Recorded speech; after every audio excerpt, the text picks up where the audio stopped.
नमस्कार दोस्तों, मैं हूं राजेंद्र मिश्रा और आप देख रहे हो टेक्निकल ऐप ग्रुप। दोस्तों, आप सभी को पता भी होगा कि मैंने एक पोल क्रिएट किया था अपने कम्युनिटी टैब पे। वहाँ पर मुझे देखने को मिला कि मेरी जो ऑडियंस है वो कम से कम प्रिपरेशन से ज़्यादा रिलेट रखती हैं। तो मेरे दिमाग में आया कि क्यों ना आपको प्रिपरेशन से रिलेटेड कुछ वीडियोस प्रोवाइड करा दी जाएं, जिससे आपकी प्रिपरेशन काफ़ी अच्छे तरीके से हो जाए। तो आज के इस वीडियो में मैं आपसे बात करने वाला हूँ ग्रुप डी 2021 के ग्रुप डी एग्ज़ाम के बारे में कि आखिर आप उसको कैसे क्रैक कर सकते हो। मैं बता दूं कि ग्रुप डी क्रैक करना काफ़ी आसान है। तो अगर आप ग्रुप डी 2021 में क्रैक करना चाह रहे हो तो इस वीडियो को शुरू से लेकर लास्ट तक का देखना, क्योंकि इस वीडियो में मैंने आपको 4 तरीके से बताए हैं कि आप अगर 4 बेस्ट स्ट्रेटजीज़ को अगर आप फॉलो कर लेते हो तो कोई ग्रुप डी में आपको सक्सेसफुल होने से रोक नहीं सकता है। अब आप ये सोच रहे होंगे कि आखिर आप मेरी बात क्यों सुनो, कि मैंने 3 साल खुद ब खुद प्रिपरेशन की है और उसके बाद में मैंने 3 पेपर रेलवे के प्रॉपर तरीके से दिए हैं, जिसमें माइल्यूट पॉइंट से मैं बैकआउट रहा हूँ। लेकिन आपको पता भी होगा कि काफ़ी हद तक का लोग यही कहते हैं कि असफल आदमी जो होता है वो उस चीज़ को ज़्यादा इंटरनली तरीके से जानता है। तो जो गलतियां मुझसे हुई हैं वो गलतियां कहीं ना कहीं मैं आपसे नहीं होने दूंगा।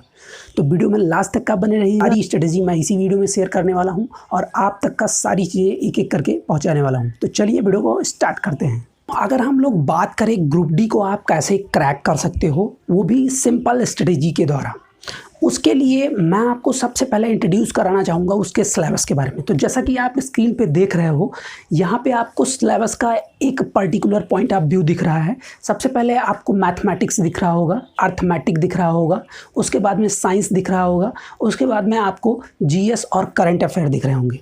इन सभी के अगर मैं नंबर ऑफ क्वेश्चंस की अगर मैं बात करूँ तो मैथ से आपको 25 से क्वेश्चन देखने को मिलेंगे, साइंस से आपको 25 क्वेश्चन देखने को मिलेंगे, रीजनिंग से आपको 30 क्वेश्चन के देखने को मिलते हैं। साथ ही साथ आपको अगर मैं करंट अफेयर से मैं बात करूं तो करंट अफेयर से आपको 20 क्वेश्चन देखने को मिलते हैं। अब लोगों की इसकी इन विषयों के प्रति क्या स्ट्रेटजी रहती है और कैसे वो उन स्ट्रेटजियों में फेल होते हैं, वो मैं आपको पूरी तरह से डिटेल आगे आने वाले पॉइंट में समझाने वाला हूँ। तो ये तो सिलेबस की बात रही। हालाँकि आपको स्क्रीन साइड दिख रहा होगा, यहाँ पर सिलेबस आपको सारे एग्ज़ाम के दिख रहे होंगे। जो आपको सिलेबस के अकॉर्डिंग मैथ के हैं, साइंस के हैं, कितने क्वेश्चन आते हैं, वो सारी चीज़ें आपने देख ली। अब हम लोग बात करेंगे कि लोग यानी बच्चे जो प्रिपेयर करते हैं वो कैसी स्ट्रेटजी बनाते हैं। तो सबसे पहले आपको दूसरे पॉइंट ऑफ व्यू में मैं यही समझाने वाला हूँ। आप देख रहे होंगे यहाँ मैंने बच्चों को 4 भागों में बांटा हुआ है। सबसे पहले जो बच्चे हैं उनमें मैथ और रीजनिंग को, कुछ बच्चे कहते हैं कि मेरे पास मैथ और रीजनिंग काफ़ी अच्छी तरीके से नॉलेज है, मैं अगर इसको कर लूँगा तो काफ़ी बेहतर तरीके से पॉइंट ऑफ व्यू से मैं अच्छा खासा तरीके से बिन कर सकता हूँ, यानी बिन करने का मतलब सक्सेसफुल हो सकता हूँ अपने एग्ज़ाम पेपर में।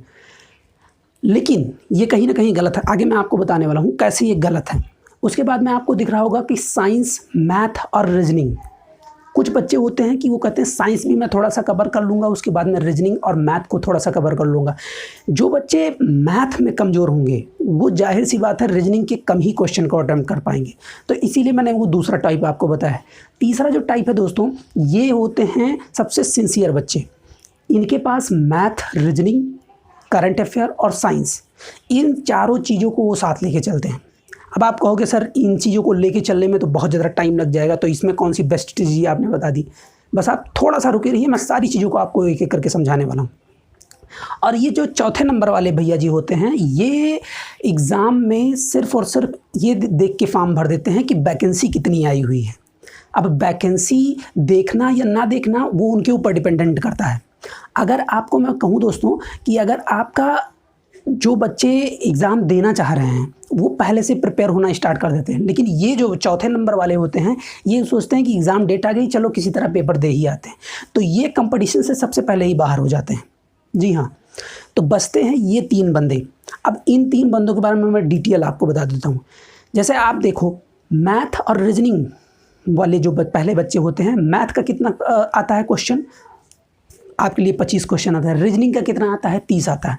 मैं कहता हूँ रीजनिंग आपने 30 में 30 कर ली, लेकिन मैथ आप 25 में 25 कर पाओगे? नहीं कर पाओगे, डेफिनेटली नहीं कर पाओगे, क्योंकि उसमें 2-4 क्वेश्चन ऐसे रहते हैं जिनको आप नहीं कर सकते हो। तो आप अगर कर भी पाए तो कितने क्वेश्चन कर पाए, 30 और 20, मैं मान के चलता हूँ आपने रीजनिंग में 30 टोटल 50 नंबर आप कर पाए, तो क्या 50 नंबर पे आपका सिलेक्शन हो जाएगा? नहीं हो पाएगा, डेफिनेटली नहीं हो पाएगा। अब चलिए दूसरे नंबर की बात कर लेते हैं। दूसरे नंबर में मैंने बताया कि आपको साइंस भी कुछ तैयार कर लिया, मैथ भी तैयार कर लिया और रीजनिंग भी तैयार कर लिया।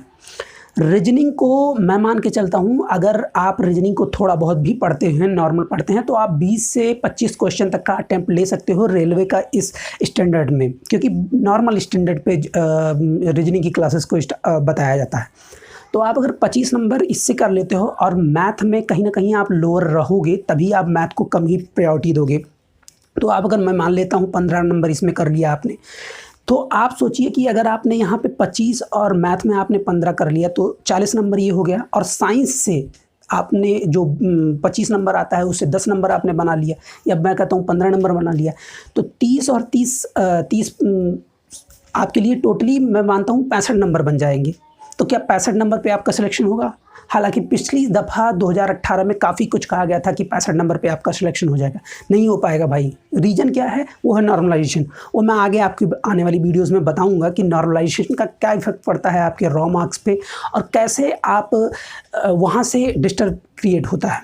ठीक है, तो ये तो थी आपके लिए ये 4 रूल की। अब लास्ट में बात करते हैं तीसरे नंबर वाली, जो हर चीज़ को थोड़ा थोड़ा पढ़ते हैं, अच्छे से पढ़ते हैं, यानी जिन टॉपिकों को कवर करते हैं वो अच्छे से कवर करते हैं।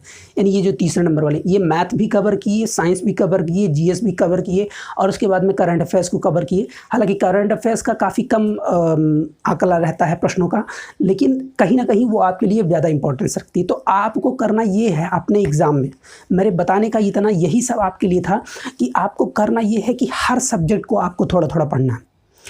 मैं कहता हूँ जीएस में आप उतना फोकस मत कीजिए, लेकिन करंट अफेयर पे फोकस कीजिए। अच्छी चीज़ें हैं, इनको आप लोकल उसमें पढ़ सकते हैं। सुबह में आप अगर न्यूज़पेपर पढ़ लेते हो तो काफ़ी है। 6 महीने का आप अगर करंट अफेयर पढ़ लोगे तो आपकी बेस्ट स्ट्रेटजी मानी जाएगी करंट अफेयर को तैयार करने के लिए। ये मेरा अनुभव है, तो आप इससे देख सकते हो प्रॉपर तरीके से। तीसरा स्टेप आता है आपके सक्सेसफुल होने के लिए, वो है आप कैसे सक्सेसफुल हो। ये तो 3 लोगों के बारे में मैंने बता दिया आपको, लेकिन आप कैसे सक्सेसफुल होगे। आपको सक्सेसफुल होने के लिए दोस्तों 3 चीज़ों को सिर्फ फॉलो करने की ज़रूरत है। अब वो कौन कौन सी चीज़ें हैं? सबसे पहले तो आपको रीडिंग स्किल आपकी अच्छी होनी चाहिए, दूसरा आपकी राइटिंग स्किल अच्छी होनी चाहिए और तीसरा आपका प्रैक्टिस आपके लिए एग्ज़ाम में सबसे इम्पॉर्टेंट रोल अदा करेगा, वो भी ग्रुप डी के एग्ज़ाम में या फिर रेलवे के एग्ज़ाम में आप मान के चलिए। क्योंकि जब तक आप प्रैक्टिस नहीं करोगे 90 मिनट के अंदर आप 100 क्वेश्चन को नहीं अटैम्प्ट कर सकते हो सर। एकदम मैं लिख के दे दूँ आपको। आप ये सोच रहे हो डिमोटिवेट कर रहा हूँ, लेकिन मैं डिमोटिवेट नहीं कर रहा हूँ, मैं आपको रियलिटी बता रहा हूँ। 90 मिनट के अंदर अगर आपको 100 क्वेश्चन अटैम्प्ट करने होंगे तो आपको प्रैक्टिस ज़्यादा ज़रूरी है। अच्छा, कुछ लोग ये भी सोच रहे हो कि सर आपने राइटिंग स्किल को कहा, राइटिंग स्किल क्यों ज़रूरी है? राइटिंग स्किल इसलिए ज़रूरी है, लेकिन उसको जानने से पहले मैं आपको बता रहा हूँ रीडिंग स्किल आपके लिए क्यों ज़रूरी है। क्योंकि जब तक आप दोस्तों खुद से नहीं पढ़ोगे, यानी सेल्फ आप रीडिंग नहीं करोगे, तब तक आपको रिमेंबराइजेशन कम होंगे, यानी शब्दों का आकलन आपको कम हो पाएगा कि कौन से शब्द कहाँ से और कब से और किस तरह से पूछे जाते हैं। रीडिंग स्किल का मतलब सिर्फ पढ़ना ही नहीं हो रहा है। रीडिंग स्किल का मतलब होता है कि आप किस सब्जेक्ट से कितने क्वेश्चन आए, उनको कैसे आपको अटेम्प्ट करना है, उनको उन जगहों को ही सिर्फ पढ़ना है जिनसे क्वेश्चन उठाए जा रहे हैं। ठीक है, तो रीडिंग का मतलब सिर्फ और सिर्फ बुक पढ़ना नहीं है। हम आगे आने वाली वीडियोज़ में आपको बताएंगे कि आपको क्या क्या चीज़ें पढ़नी चाहिए और क्या क्या चीज़ें नहीं पढ़नी चाहिए, चाहे वो साइंस हो, चाहे वो जीएस हो, चाहे वो मैथ हो। तो इसके लिए आप बेफिक्र रहिए। आज सिर्फ और सिर्फ मैं स्ट्रेटजी की बात करूंगा कि आप कैसे पढ़ सकते हो। बात करें अगर प्रैक्टिस को लेकर, तो प्रैक्टिस के लिए दोस्तों 2 चीज़ें होती हैं। एक होती है सेल्फ एनालाइजेशन, दूसरा होता है ऑनलाइन प्रैक्टिस। सेल्फ एनालाइजेशन मतलब होता है दोस्तों कि आप खुद से कहीं मार्केट में गए और वहाँ से आपने कोई बुक परचेज कर ली प्रैक्टिस की। उन प्रैक्टिस की बुकों से आपने खुद से प्रैक्टिस किया, आपने कहीं एक क्वेश्चन चेकआउट किया, उसके बाद में पन्ना पलट के फिर उसका आंसर भी देख लिया, फिर उसके बाद में लगा लिया। ये होता है सेल्फ एनालाइजेशन। लेकिन ऑनलाइन प्रैक्टिस का मतलब होता है दोस्तों कि आप किसी दूसरे द्वारा दिए गए क्वेश्चनों को अपने से करते हो और उसमें आपको सेल्फ एनालाइजेशन होता है। आप जब सेल्फ एनालाइजेशन करोगे तो आप अपने आप को हमेशा जिताने की प्रयास करोगे, हमेशा आप जिताने का प्रयास करोगे।